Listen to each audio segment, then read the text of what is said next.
My mother went to college a few states away from where she grew up. After graduating, she never moved back. She found a good job, met my father, and then started our family. I'm told that Mom's parents came to see me often when I was a baby. By the time I was 6, the tables had turned and it was I who was visiting them every chance I had. I called my grandfather Bubby, and to this day he's the most charismatic person I've ever met. He was in the biker gang, the Navy, and worked as a correctional officer. He was full of stories. Bubby would say he grew up in a haunted house, but unlike most publicized experiences, his ghostly borders were benevolent, and they weren't much of a secret. Bubby's family's friends and neighbors all said they felt good energies whenever they were visiting, and from time to time, rather fortunate events would occur that were hard to explain naturally. Bubby said a pipe cracked and was leaking in their basement once. His father called a plumber, and by the time the guy showed up, they could no longer find the problem, as if the pipe fixed itself. And then there was the time Bubby's mother took a nasty fall down the stairs. She broke a heel on one of her shoes, and one of her bracelets snapped apart. Other than that, she was unharmed, even though she was nearly 60 years old when it happened. But the story of Bubby's that stuck with me most was one he called the Lost Son. Bubby's parents always hosted a barbecue at the start of summer. This particular year was no different. The house would be full of people eating, laughing, and dancing to music. A new middle-aged couple had recently moved into Bubby's neighborhood. My great-grandmother had grew close to them by way of their interactions at church. She extended an invitation for them to come enjoy the festivities. The day of the gathering, the couple called my great-grandmother and said their son was unexpectedly in town. They wanted to know if they could bring him along. Being the ever-caring woman she was, my great-grandmother was more than happy to have another loved one join them. The couple arrived bearing gifts. The two of them were very modest and kind-hearted, although their son was rather standoffish. He was older than expected. He looked to already be in his 20s.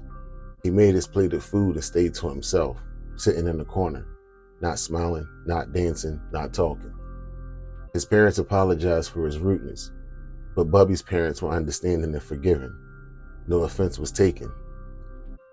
A few days later, Bubby and his folks packed up the family car and took a drive out to the lake, and as usual, they made an entire fun day outside of the house. It was well after dark when they returned home, and as they drove along the road leading to their property, they could see a black van parked in their driveway. My great-grandfather had always carried a shotgun to the lake in case of a bear attack. He grabbed it and told his wife and son to stay put. Bubby's dad walked over to the van with his shotgun trained on it. It wouldn't have been the first time he had shot someone for trespassing on his land. He looked in the van and saw someone sitting behind the wheel. They looked asleep, maybe drunk. Someone probably had a few too many over at the bar, pulled into the wrong driveway and went to sleep. It wasn't all that rare. My great-grandfather knocked on the window. The man didn't budge. My great-grandfather opened the door and nudged the man. Still nothing. He then checked the man's pulse. He couldn't feel one. It was the antisocial son from the barbecue. Medics arrived and declared him DOA. It was a heart attack. He was only 22 years old. He had recently been released from jail, and it wasn't his first time. From the looks of things, he had come to rob my family's house. Clothes, jewelry, and food were among the things found in the van belonging to Bubby and my great-grandparents. But not only did my folks get their property back, there was also no visible damage to their home. No broken windows, no busted doors, no signs of forced entry at all. Today, my sister, her husband, and their children live in that house, albeit plenty of renovations have taken place in the past 50 years. My brother-in-law is a skeptic, so he doesn't believe in ghosts and things like that.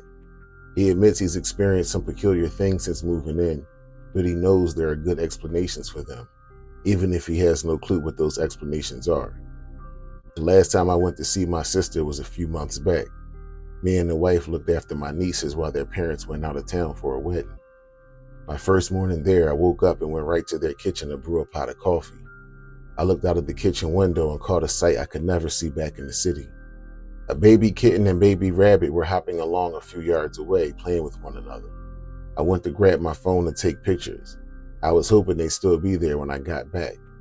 Not only did they stick around, they even let me walk outside without them scurrying off. My wife turned cartoons on for the children and then joined me outside.